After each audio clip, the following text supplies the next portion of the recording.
Titã, é Titã? Titã, Titã, Titã Dani, Nunes, não dá para descobrir quem é pelo nome. Aline. Dani, Aline. Tem gente entrando aqui. Boa noite, É, Ceissa. isso. Sua mãe já fazendo Mônica. boa noite, como Oi, sempre. Mônica. Quanto tempo? Né? Então, gente, ó, boa noite. Eu já interrompi a Sejam nossa música bem-vindos. aqui. Isso, sejam todos bem-vindos. Nós estamos continuando aqui na nossa, nesse bate-papo que a gente está fazendo, né, toda quinta-feira, sobre a LGPD, com o objetivo de instruir todo mundo, de discutir, e como a gente está falando desde a outra semana. É uma conversa, né? É um bate-papo que é entre amigos, que não só sou eu e a Cris, é todo mundo envolvido. Quem está aí assistindo a gente é para mandar pergunta, é para participar, é para dar palpite, né? Porque é assim que é bacana e é assim que a gente vai conseguir fazer uma discussão de qualidade e concluir coisas que sejam, digamos assim, interessantes a respeito da LGPD de alguma maneira, né? Hoje a nossa proposta é falar um pouco a respeito do papel, né, do advogado, do jurista, especificamente dentro da LGPD, e como que isso pode influenciar, né? Tanto que o advogado pode fazer ali dentro da LGPD, a partir da LGPD para ajudar, como a importância da conscientização e o papel, né, jurídico, das questões jurídicas que vão surgir e já estão surgindo, já temos algumas ações, inclusive em curso, bem interessantes, que a Cris vai Bastante. mencionar hoje, né, envolvendo a LGPD, mostrando que é uma questão jurídica relevante, que a gente precisa ter uma discussão e a gente precisa ter um amadurecimento nela enquanto ainda seja tempo, né? Enquanto a gente ainda está, digamos assim, enquanto a interpretação sobre a lei e enquanto o que a gente pode fazer ou deixar de fazer ainda está nas mãos de quem vai tentar interpretar. Porque daqui a pouco a gente vai começar a ter decisões, e decisões vão ser embasadas, sabe-se lá em quê, se nós não tivermos já uma cultura jurídica dentro do Brasil de compreensão do que significam os aspectos da lei. E a gente tem, eu Esse é o tenho ponto. exatamente, eu tenho sim minhas preocupações, porque a gente é brasileiro, né? E aí o brasileiro tem aquela mania de falar assim, você sabe falar inglês? Sei, porque eu sei usar o Google Translator, né? Então, aí você pega alguma coisa na lei como o Privacy by Design, né, que é um dos fatores mais importantes da LGPD, independente dela ser em qualquer lugar do mundo, aí alguém vai jogar isso no Google uma hora, vai traduzir e vai falar que é a privacidade por desenho. Isso quer dizer que eu não entendi, como eu não entendi, então não vou aplicar isso para lugar nenhum. Não sabe o alcance. Essa questão de saber o alcance, saber interpretar, é muito importante com relação à aplicação da LGPD, porque nós vamos falar aqui, né, de alguns papéis que o advogado, alguns papéis que podem ser desempenhados a propósito da aplicação da LGPD, e, é, e nem todos eles, né, exigem que a formação jurídica, né, Uhum, como o do encarregado de tratamento de dados, por exemplo. uhum, Então, isso é um ponto muito importante, porque a lei, a matéria da proteção de dados mesmo, ela chega no Brasil num processo exógeno, né? Ela não nasce no seio da sociedade como uma demanda da sociedade brasileira. Embora a realidade da sociedade brasileira já exigisse uma regulamentação de proteção de dados, os cidadãos, as pessoas não têm essa noção. não Nem tem. os agentes de tratamento de dados, nem os próprios titulares.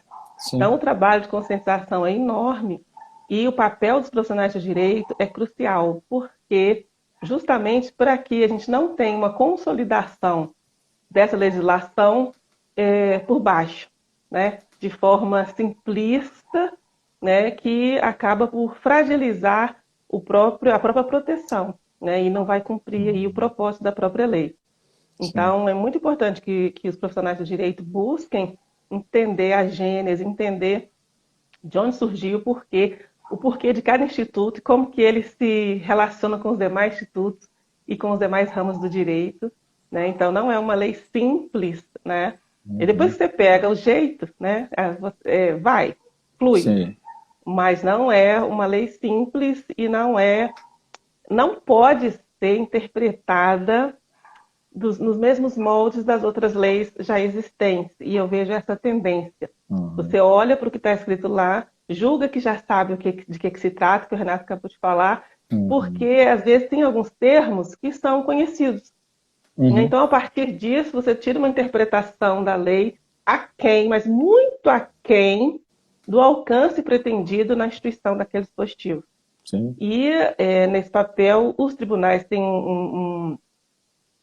cumprem um papel muito relevante nesse ponto, mas talvez mais relevante, né, sem querer cutucar nenhum amigo meu que é magistrado, talvez mais relevante que o papel dos juízes nesse caso é o papel daqueles que têm a capacidade postulatória, dos Uhum. juízes, desculpa, dos advogados, Advogados. dos promotores, dos defensores públicos, né?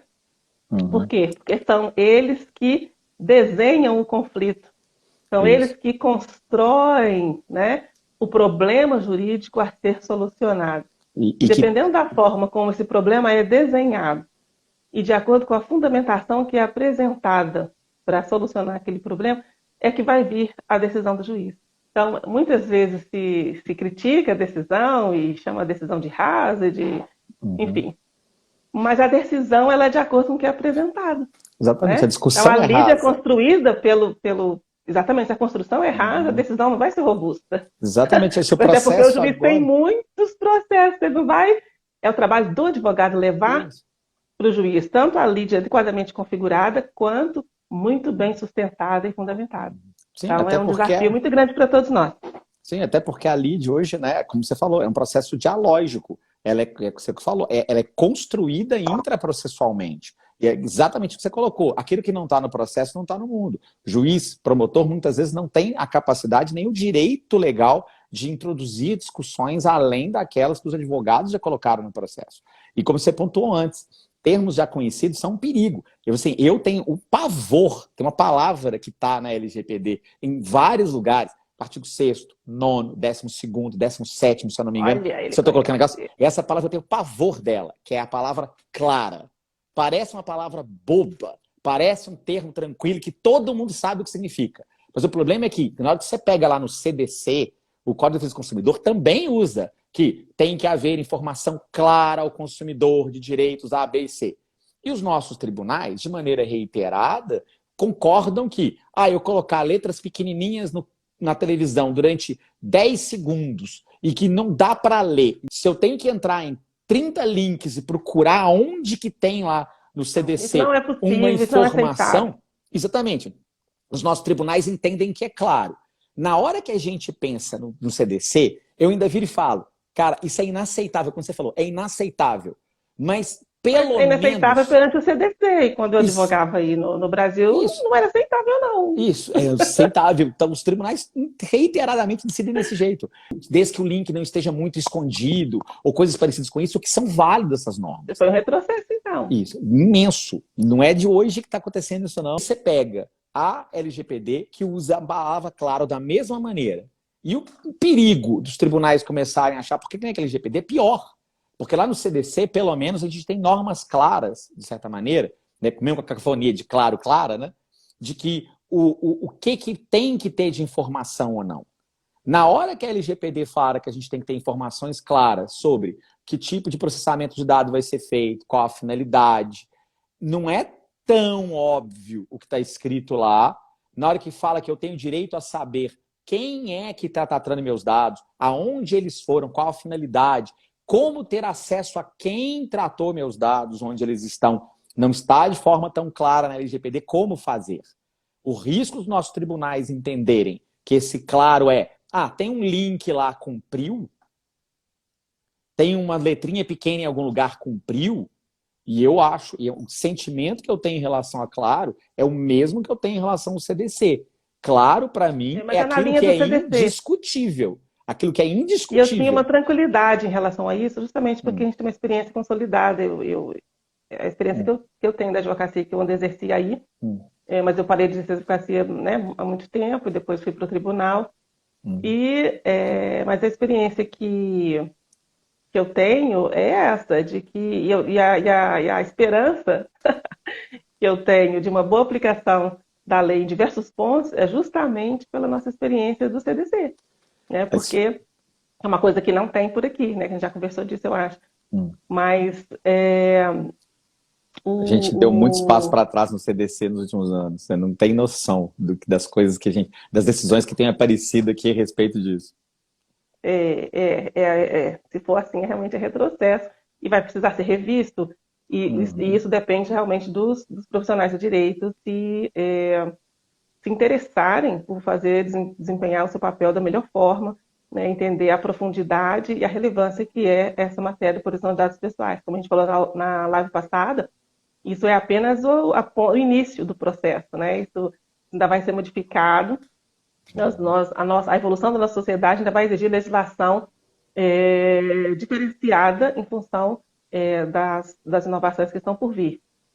Agora, o advogado em si, ele pode atuar com a LGPD na orientação do cliente, né?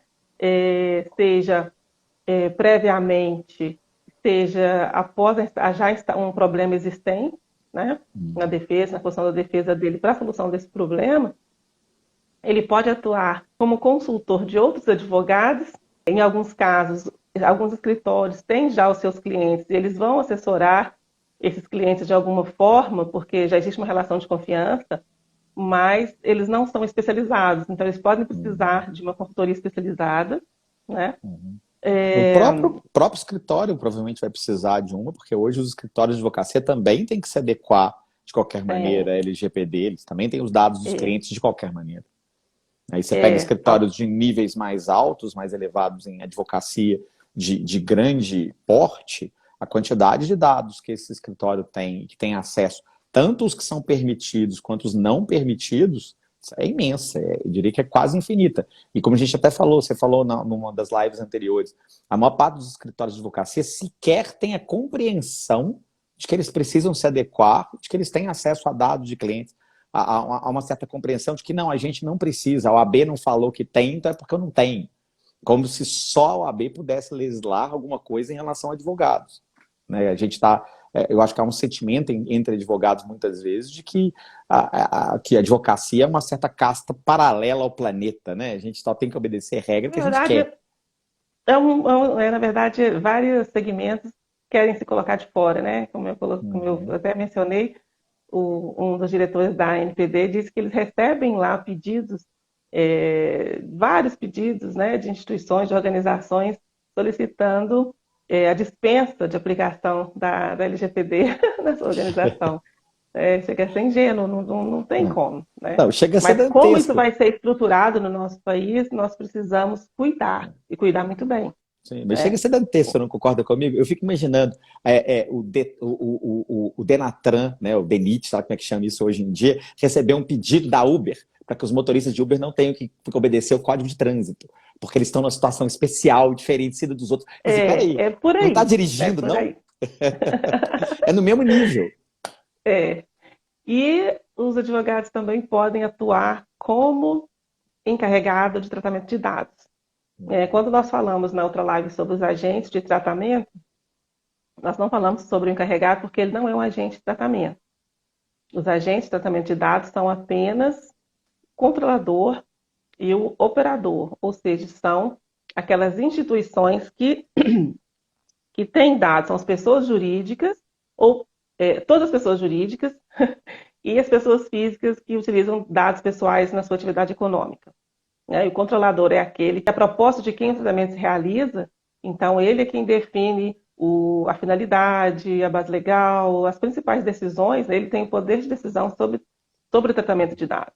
Mas ele Uhum. pode delegar integralmente ou parcialmente o tratamento de dados, e esse delegatário dessa atribuição é o operador. Então, o operador de dados é um agente de tratamento de dados e vai ser sempre uma pessoa diferente da pessoa do controlador. Ele vai estar sempre fora da estrutura do controlador, Uhum. mesmo quando se tratar da administração pública. Né? Uhum. Então, o operador nunca vai estar interno. Né? Ele vai ser pessoa natural ou pessoa jurídica externa. Dentro da organização, há a figura do encarregado de dados, que é muito chamada também de DPO, como referência a essa figura prevista no regulamento europeu, do Data Protection Officer. O encarregado também não é a pessoa que efetivamente trata os dados dentro da organização. Na verdade, vários colaboradores internos, de algum modo, realizam tratamento de dados dentro de uma organização, né? Uhum. E faz parte da operacionalização, né, daquele negócio ou daquele serviço. O encarregado de dados é a pessoa que vai ter a função de garantir que todos esses colaboradores que têm contato com os dados dentro da organização, que esse contato se faça da forma adequada. Que os Uhum. processos internos de fluxo de dados dentro da organização ocorram de forma adequada em conformidade com a lei.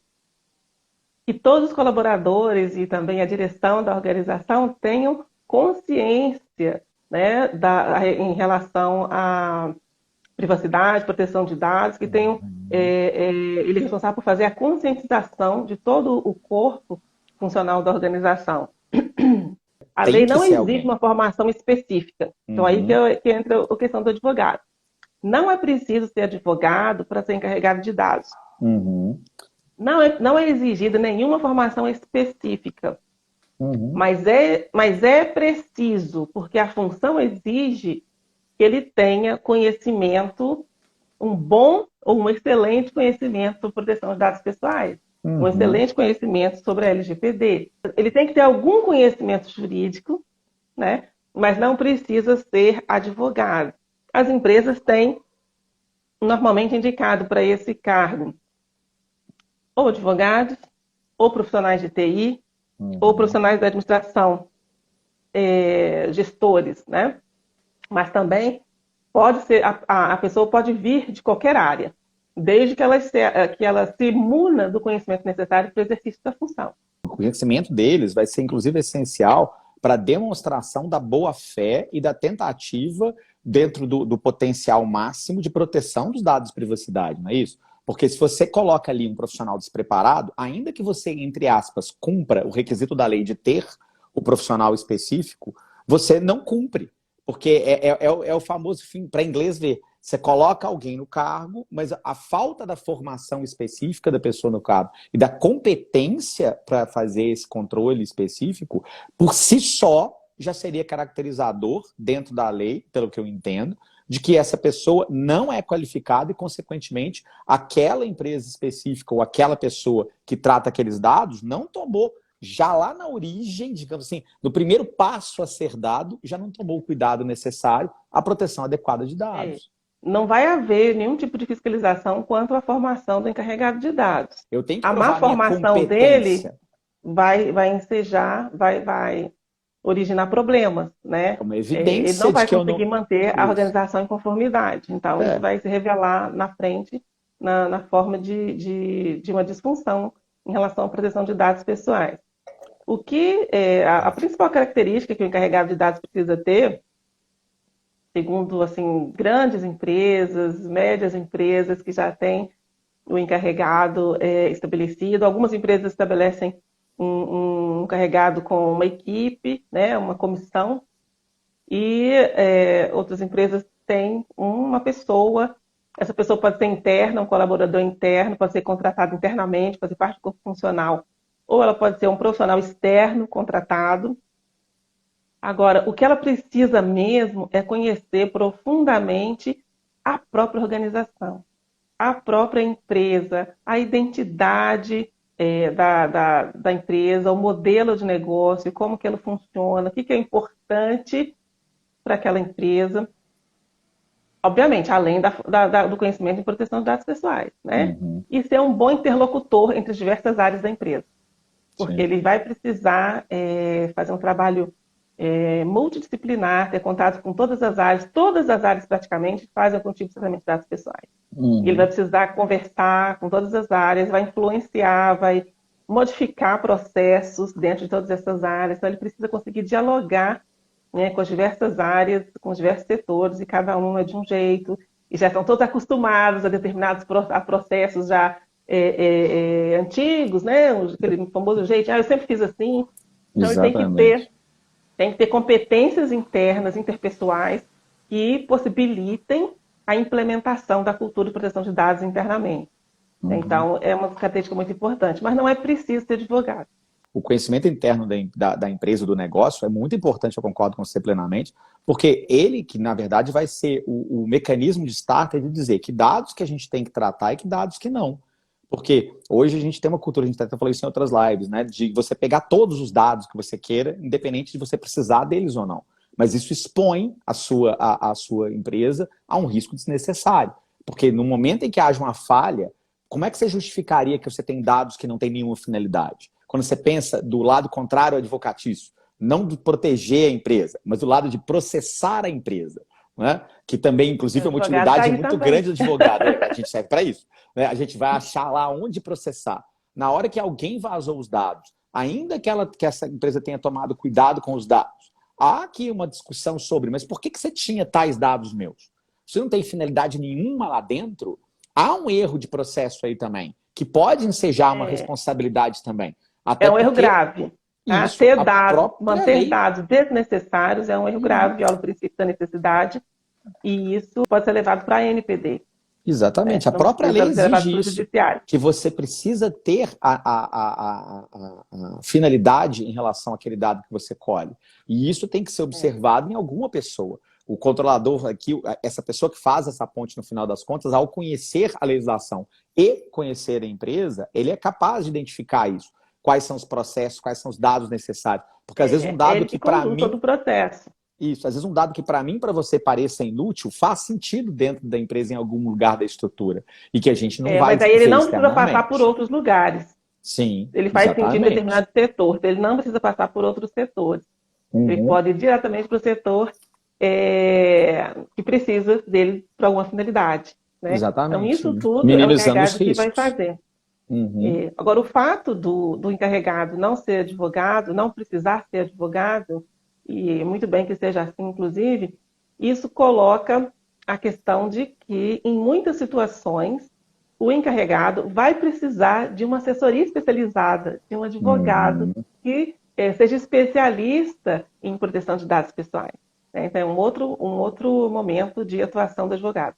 Seja para ajudar a solucionar alguma questão operacional, né, no dia a dia da empresa, seja para solucionar problemas, né, que podem não ter ainda virado uma lide, mas que já podem estar em fase de litígio ou pré-litígio, ou mesmo para defesa perante a NPD. O advogado especializado em LGPD vai ser solicitado para ajudar nesse processo. Por quê? Justamente porque o encarregado, se ele não for advogado, ele vai precisar dos conhecimentos aprofundados do advogado.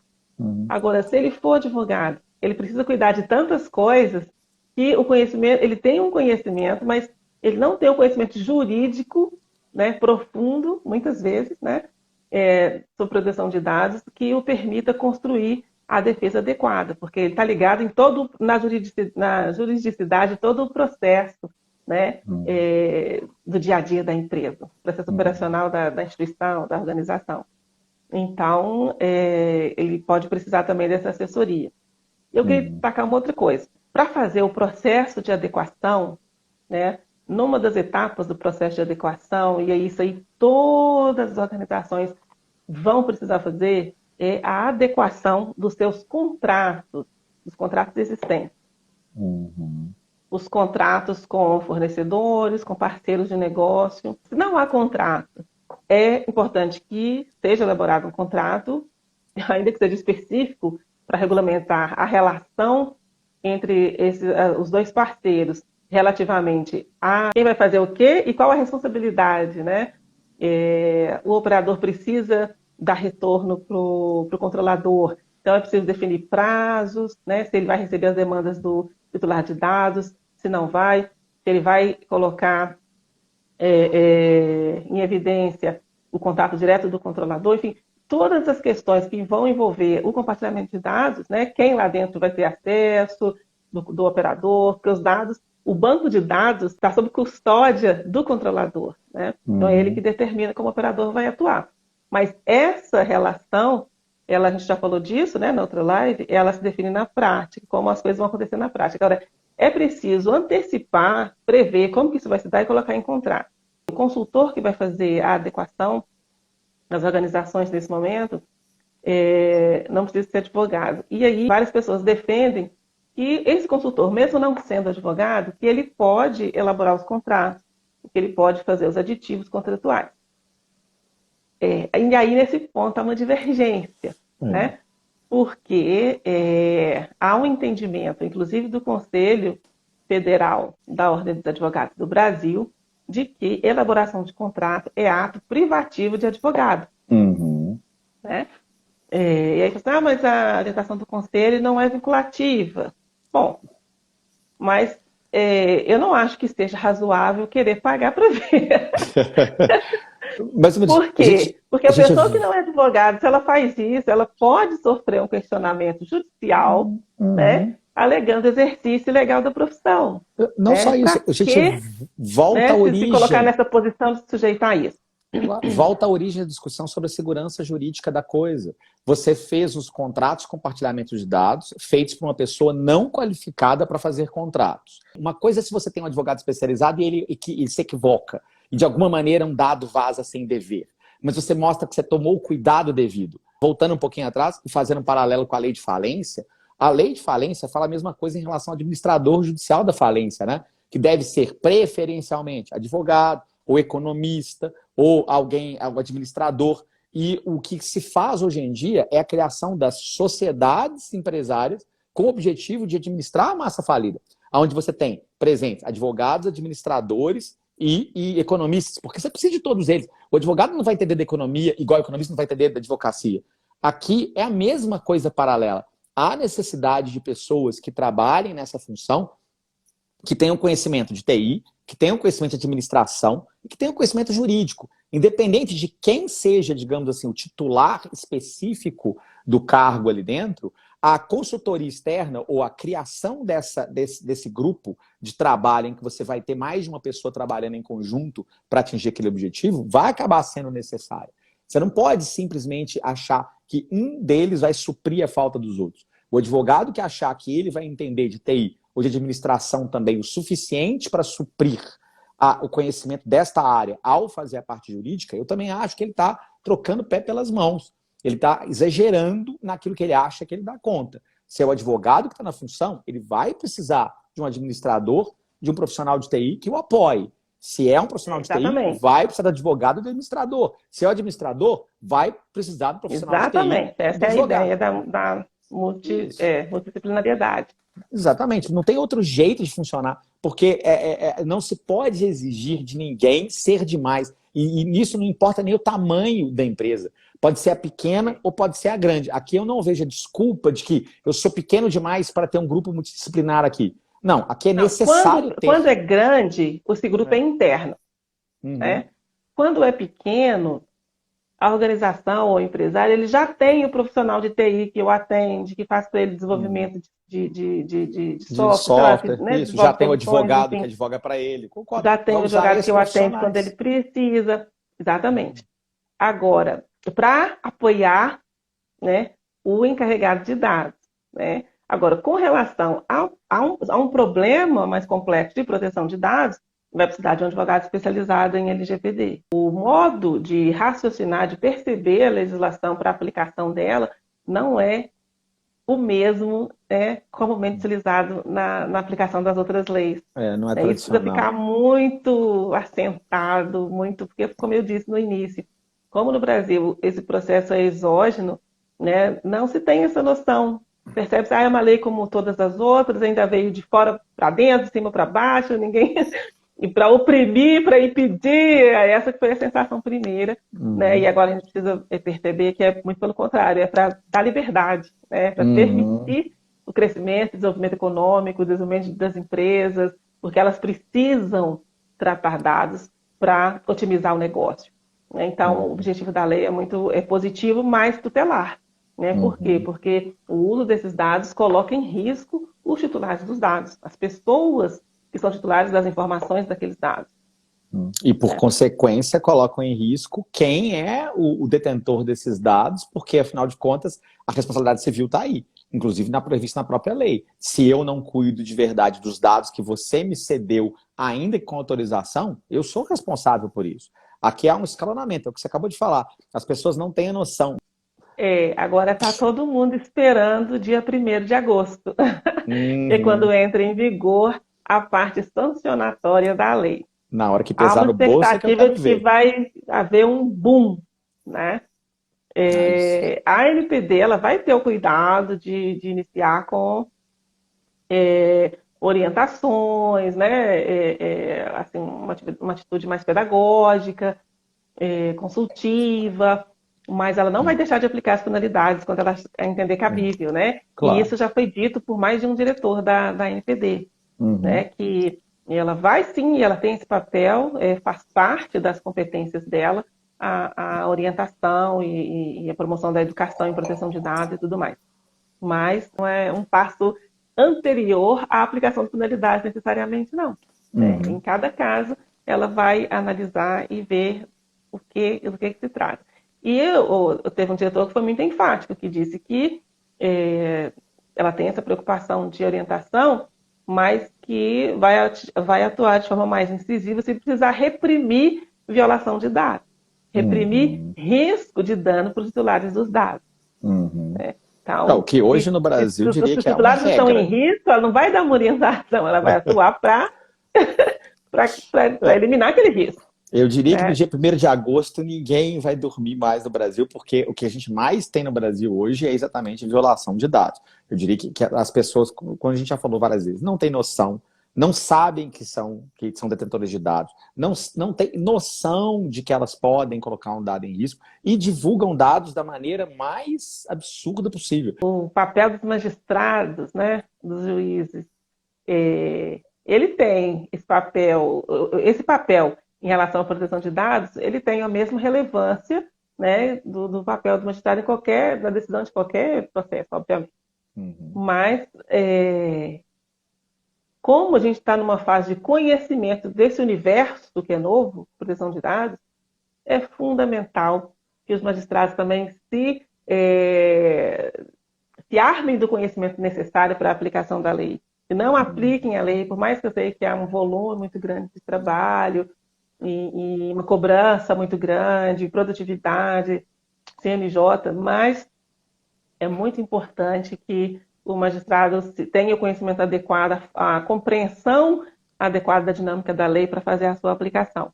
Então, eu até acho que a situação é tão drástica em relação à LGPD que, por exemplo, a gente pega Belo Horizonte. Belo Horizonte hoje tem vara especializada em registros públicos, porque é um conhecimento tão específico que se você generaliza essa coisa nas varas cíveis, isso geraria um caos. De quê? De processos em que os juízes vão ter que estudar meses para dar uma decisão simples.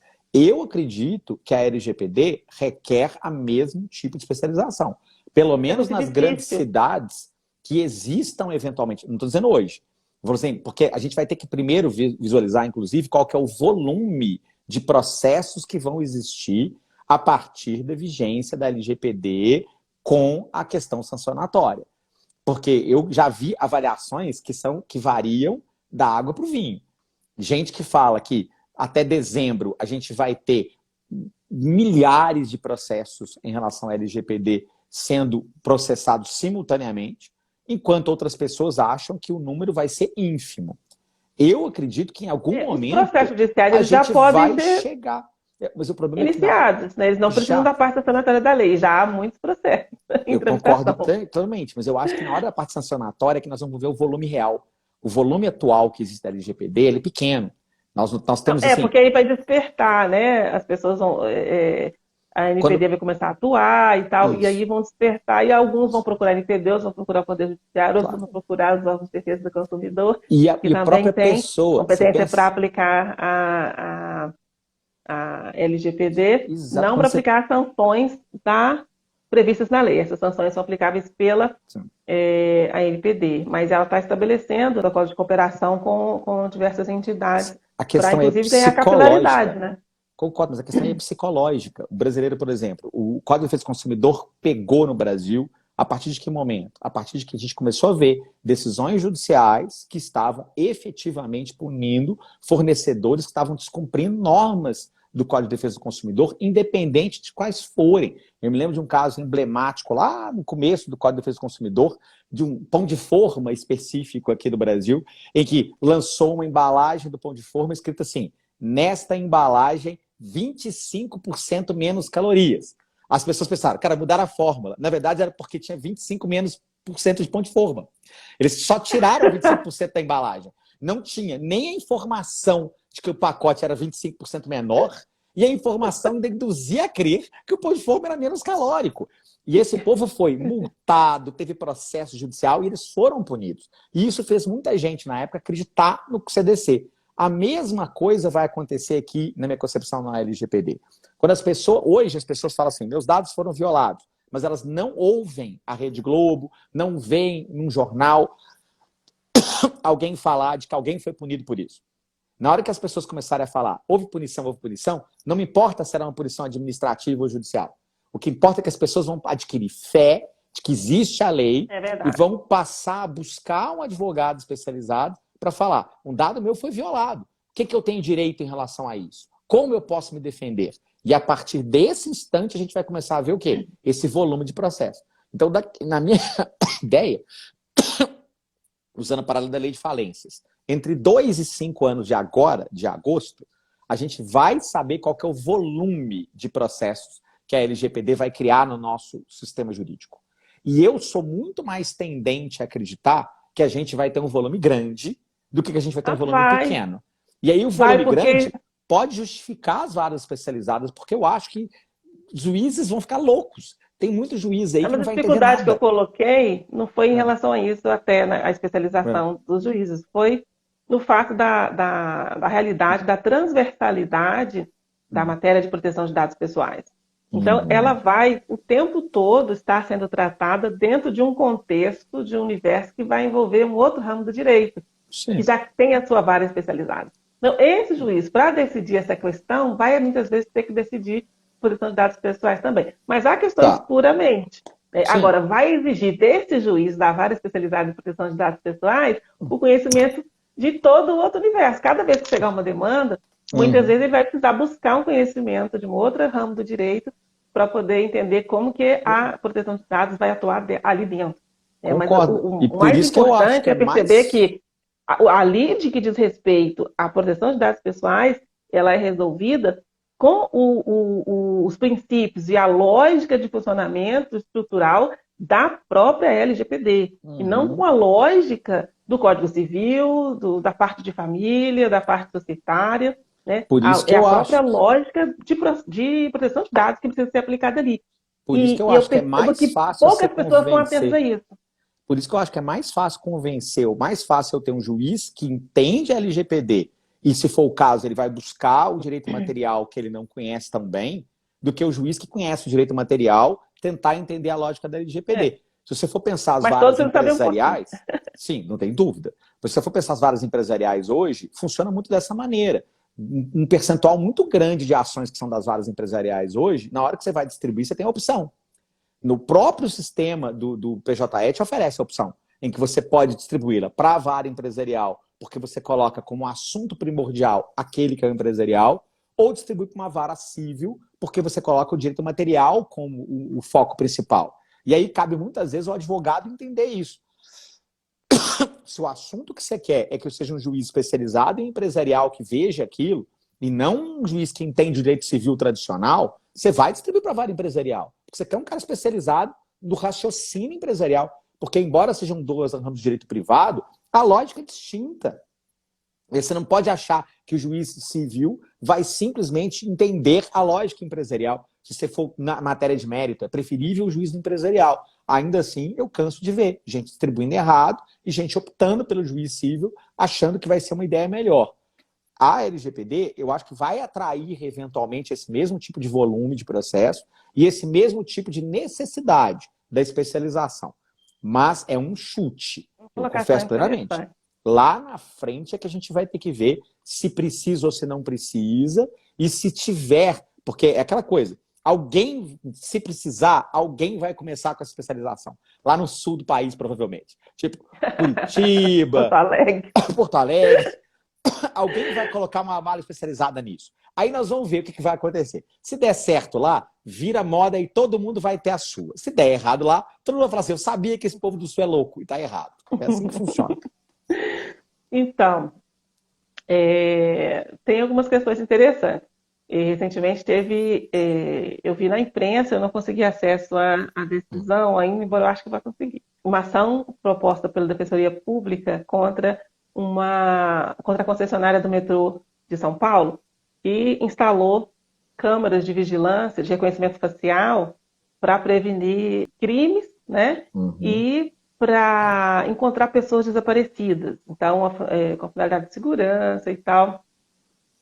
E o objetivo da ação a ação tinha como fundamento proteção de dados pessoais. Até porque reconhecimento facial é dado sensível, tem todo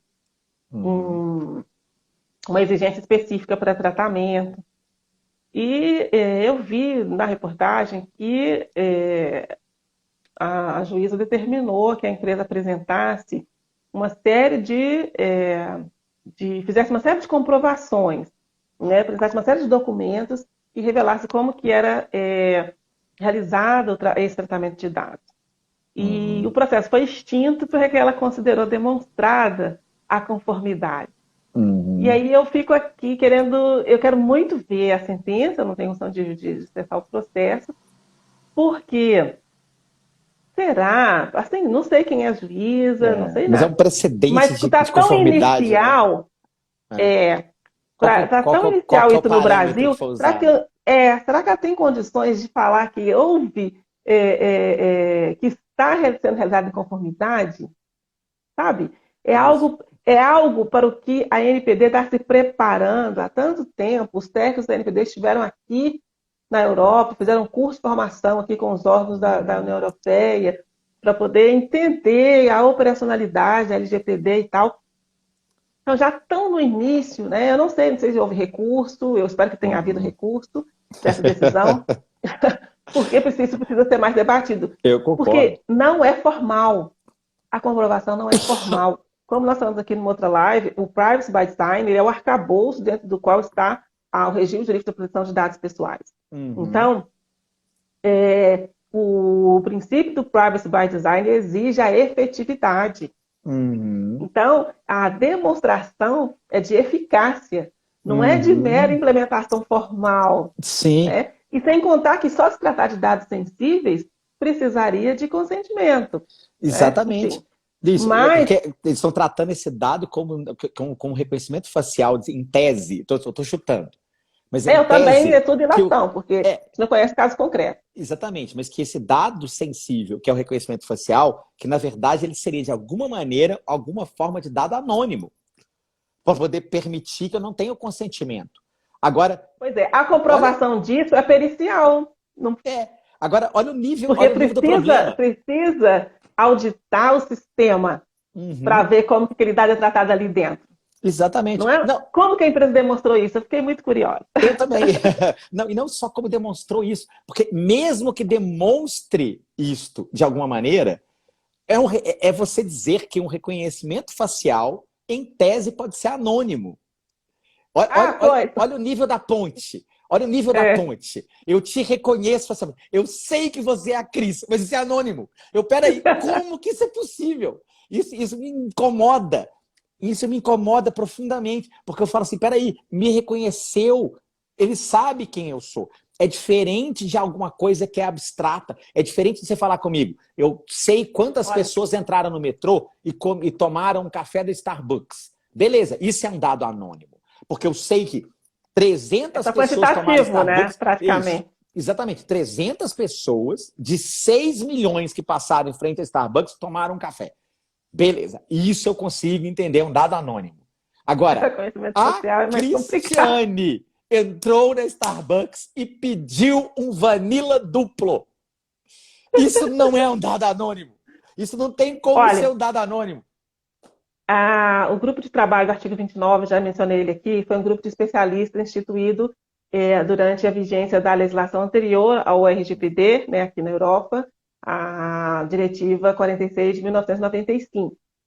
E era um grupo de especialistas instituído justamente para ajudar na interpretação, na depuração, né, do que seria, desculpa, na prática, a aplicação desse regime de proteção de dados pessoais. Então, na definição dos institutos, no aprimoramento dos institutos, na análise de situações concretas que envolviam os diversos institutos de proteção de dados pessoais. E, com relação ao conceito de dados pessoais, né, um dos elementos que torna o dado, que qualifica o dado como dado pessoal, é a possibilidade de identificar o respectivo titular. Então, a identificabilidade do titular é um elemento constitutivo do conceito de dado pessoal. E ela traz, esse grupo, num dos seus trabalhos, traz como exemplo uma situação concreta de instalação de câmeras de vigilância dentro de um transporte público, de um ônibus, né? Que aqui se chama autocarro, aqui em Portugal. Então, a empresa alegava que não fazia tratamento, que não era dado pessoal, porque ela não identificava as pessoas. Ela só fazia a vigilância, porque se houvesse algum problema, ela conseguia, então, chegar em identificar a posteriori. E aí, qual que foi o raciocínio? Olha só que interessante. Como que esses dados não são pessoais se o próprio propósito de instalação da câmera é a identificação das pessoas? Não é todo dia, todo tempo, de todos que entram e saem do veículo. Mas é abstrato. Propósito, mas se houver um problema, ela vai identificar. Então, é possível identificar aquela pessoa? Porque ela está fazendo isso, ela está colhendo esses dados para isso. A finalidade é essa, né? Então, como que ela foge da qualificação de dado pessoal para não se sujeitar à lei na execução do tratamento, se a própria finalidade da Câmara é a identificação das pessoas? Eu concordo, mas por outro lado... Essa é a lógica. Essa lógica bate de frente também com uma outra lógica contrária.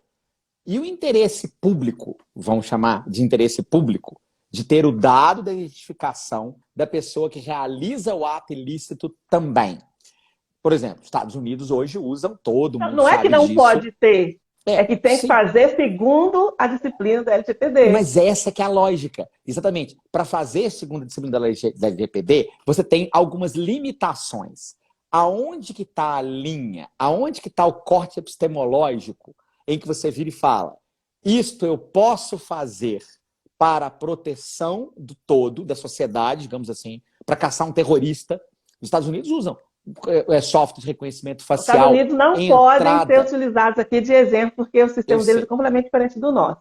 A pessoa não tem direito, inclusive, de questionar nenhuma autoridade né, por ter sido inserida num programa deste de vigilância. Então, vamos mudar. Vou tirar essa parâmetro. Então, vamos lá. Vamos entrar na Inglaterra. Vou mudar de figura. Vamos entrar em Londres. E aí, Londres usa um sistema qualquer de vigilância e monitoramento. Londres, salvo engano, inclusive eu posso estar errado na minha estatística agora, mas eu li isso outro dia, tem pouco tempo, é a segunda cidade do mundo com o maior número de câmeras de monitoramento da cidade. Só tem uma outra cidade no mundo que tem mais câmeras do que Londres, eu não me lembro qual é, inclusive qual que é. Eu só lembro que Londres é o segundo lugar do planeta Terra em número de câmeras apontadas para a rua, vigiando o tempo inteiro, exatamente por causa de proteção contra o terrorismo, contra a segurança no geral. Eu não vou crer que Londres utilize um sistema em que tem 60 neguinhos sentados atrás de câmeras, com 6 mil monitores e as pessoas olhando fisicamente. É claro que se utiliza ali alguma forma de software, de vigilância. Sim, sem dúvida. Bom, agora, esses programas, eles estão fora da LGPD, eles têm a regulação própria. Isso, mas aí que está. Aonde está um corte epistemológico? A minha lógica é essa. Aonde está o corte epistemológico? Por exemplo, que eu dei de uma empresa privada, tá? Sim, não tem problema. A questão o que eu quero saber é aonde está o corte epistemológico? Não me importa se é uma empresa privada ou um governo, em que diz que isto é o limite do que eu posso fazer para a segurança, seja privada ou seja pública, e do outro lado está o limite da sua privacidade. Porque não existe o que não se pode fazer a priori. Existe tem que ter um corte. é a gestão de risco. É a gestão de risco do empreendedor, né? Da organização. Ele precisa fazer uma avaliação de risco e quanto mais intrusivo o tratamento de dado, maior o grau de risco que aquele tratamento representa para os titulares. Então, são maiores e mais robustas e mais profundas são as intervenções, as medidas que ele tem que implementar para mitigar esse risco. Então, ele precisa... esse tipo de tratamento de dados, existe, por exemplo, a avaliação de impacto a avaliação de impacto em proteção de dados pessoais. E na avaliação de impacto, ele tem que detalhar o risco, o potencial do risco, classificar esse risco e apresentar para cada fase do tratamento qual que é a medida e o grau de proteção que ela confere. E ele vai chegar numa conclusão final de se... vale a pena ou não. Pois, exatamente. Mas lembra que o risco pode ser realizado.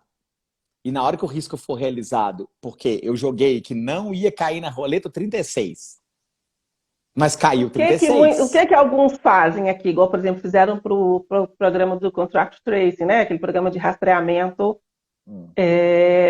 de pessoas que tiveram contato com pessoas contaminadas com o coronavírus, né? Aqui em Portugal. E a empresa desenvolveu o software, né? Foi até, na verdade, a pedido do próprio governo para poder instituir esse programa. E realizou a avaliação de impacto e proteção de dados e submeteu a apreciação da NPD. De forma prévia. A NPD fez previamente. Ela fez várias considerações. Agora, outra coisa. Eu não entendo de tecnologia, né? Mas o programa ele era praticamente todo aberto. E a parte estratégica do programa que era fechada. O programa era praticamente todo aberto para que pudesse ser, os códigos abertos, para que pudessem ser escrutinados pela própria população, pelos profissionais, pelos testes, pudesse ser questionado. A sua segurança podia ser questionada. Vou levantar o dedo que eu tenho uma pergunta. Em funcionamento. Vou levantar o dedo que eu tenho uma pergunta. Agora, não vai ser ninguém que está lá embaixo que eu perguntei o que tem. Tá. Vamos pegar esse exemplo agora, então. Tá? Beleza. Houve a análise prévia sobre a questão de segurança do software. Houve uma análise prévia sobre a intenção e a utilidade dos dados e a utilização e tratamento desses dados para esse software específico. Mas amanhã há uma realização de risco e isso dá errado. Acontece um problema. A responsabilidade é só do empreendedor, mesmo ele tendo feito a consulta prévia, ou a responsabilidade também é da agência controladora, porque a agência controladora disse que o software estava adequado. Ela não fala ela não disse se o software era adequado ou inadequado. Ela disse que tinha que ser ela adequado. Fez uma avaliação do nível de risco que ele apresentava e apresentou soluções que ele pudesse implementar. Isso é na ocorrência do risco, você tá dizendo, bem advogada agora. Você tá tentando, você tá saindo pela, você tá dando uma classe de leão da montanha. Não, mas ainda vou chegar aquela lá. Assim, eu amo você, mas eu amo mais ou menos, né? Eu amo você, mas lá. eu não quero, mas eu tenho outros 2 namorados, é isso? Não. Eu vou chegar lá. Tá, a situação em que acontecer o dano, né, o eventual dano, na verdade, o vazamento, enfim, você está tratando, você fala de responsabilidade civil, você quer dizer dano, né? Tem que eu quero dizer dano. Houve um dano. De algo que não foi a situação concreta é que vai valer. A situação concreta em que esse dano tiver acontecido é que vai determinar se vai haver responsabilidade ou não. Porque é possível, como nós já dissemos aqui, haver falhas, né, e que promovam... sem nenhuma responsabilização. Sem responsabilização administrativa. Sim. Em termos de responsabilidade civil, vão ser aplicadas as regras de responsabilidade civil. Também acho. Não sei se vai ser objetiva. Não sei se vai ser objetiva. Eu acho que não tem como fugir da regra de que isso vai ser objetivo eventualmente. Porque... Isso aí pode ser tema de um outro live. Até o nosso tempo está acabando. Até porque o tempo está acabando, já são 10:01 e tal. Mas eu acho, a gente pode fazer esse debate. Eu acho que tem que ser objetivo. Porque se não for objetiva, você não... O que justificaria não ser? Você tem que aplicar aqui o risco... E a responsabilidade é subjetiva. Mas é eu sei. assim a regra geral para Mas tudo a aqui. questão é, você teria que aplicar, pelo menos a nível de Brasil, a mesma lógica que se aplica ao resto, que é o quê? O risco empresarial. Ponto. Agora, minha Por dúvida isso que eu nesse acho caso, que no Brasil tem grande chance de vingar essa tese. E isso vem da exatamente. experiência com o CDC também. Eu quero deixar registrado aqui que a gente não deve usar a LGPD Hum. para se furtar cumprimento de direitos. Tem advogados Uhum. fazendo uso abusivo da LGPD e tentando Uhum. blindar, né, cliente ou a Não si brinca, até próprio. advogado fazendo, usando lei de forma É. abusiva. Que coisa estranha. Eu nunca imaginei que alguém faria isso. Agora, um questionamento que me veio é o seguinte: é, uma decisão que considera adequação, né, pela conformidade do tratamento de dados, ela faz coisa julgada material, uma vez Uhum. que a conformidade é uma continuidade. Todos os dias se renova a obrigação da empresa de estar em conformidade.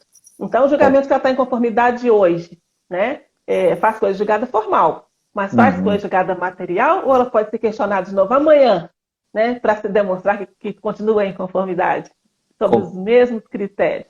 Concordo com você em gênero, grau, número, Eu vou deixar assina essa pergunta aí embaixo. para a audiência. Quem quiser responder, manda em inbox depois. Nós vamos fazer uma live. A Cris vai conseguir essa decisão para a gente, eu tenho certeza. Ela vai usar os poderes de bruxismo dela para ter acesso a essa decisão. Eu E a estou tão gente vai longe. contar para você sobre a decisão quando a gente conseguir. Vamos fazer uma live só para falar sobre essa decisão e comentar a E uma decisão. outra coisa muito E, importante: hum, o juiz, a partir da vigência da LGPD, ele pode proferir uma decisão que determina ao poder público, por exemplo, que tome uma ação que exponha dados pessoais, como aconteceu, por exemplo, hum, no Amazonas, né, em Manaus, que no- havia, em janeiro, havia denúncias de fraude na aplicação de vacinas. E aí estava lá uma confusão mesmo, a gente acompanha algumas coisas pela imprensa, e aí foi o próprio Ministério Público, né, e a Defensoria, e várias instituições entraram, ajuizaram uma ação para que fosse dado conferir transparência, né, à aplicação de vacina. E o juiz então determinou que o município publicasse diariamente na internet, até às 19 horas, e também juntar-se nos autos a relação de quem tomou a vacina, com nome, endereço, CPF. Põe fogo no Os parquinho. dados não são nem do juiz, nem do município, nem do Ministério Público, nem da Defensoria Pública, os dados são do titular. Põe O fogo no juiz pode parquinho. determinar que a entidade pública faça isso, exponha os dados para conferir numa decisão interlocutória de antecipação de tutela. Volta na live passada e põe fogo no parquinho de vez.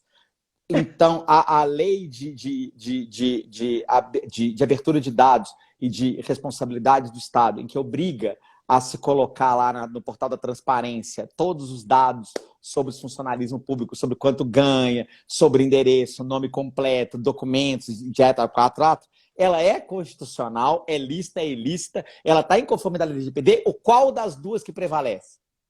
Põe fogo no... Se é para colocar fogo no parquinho, põe direito. Taca Daí foi a gasolina. primeira live que eu disse Foi. que eu tenho minha Taca opinião sobre gasolina. isso. Se é para pôr fogo no parquinho, vão tacar gasolina. Eu deixo esses questionamentos aí para a gente conversar sobre eles numa outra live. Pode ser a Isso. próxima ou uma outra, se A alguém gente vai quiser arrumar essa sugerir decisão de um algum jeito ou tema de também. outro. Vamos dar um pouquinho mais de prazo para eu achar que eu tenho que achar o número do processo primeiro. Mas achando o número do processo, a gente consegue essa decisão. Se for segredo de justiça, se não for segredo de justiça, a gente dá a decisão para vocês antes e a gente discute ela aqui inteira. Vai Tá ser bom? muito legal. Pelo Demais. menos eu acho que seria muito interessante. Nossa, você acha? Eu nem dormi de noite sonhando com a decisão.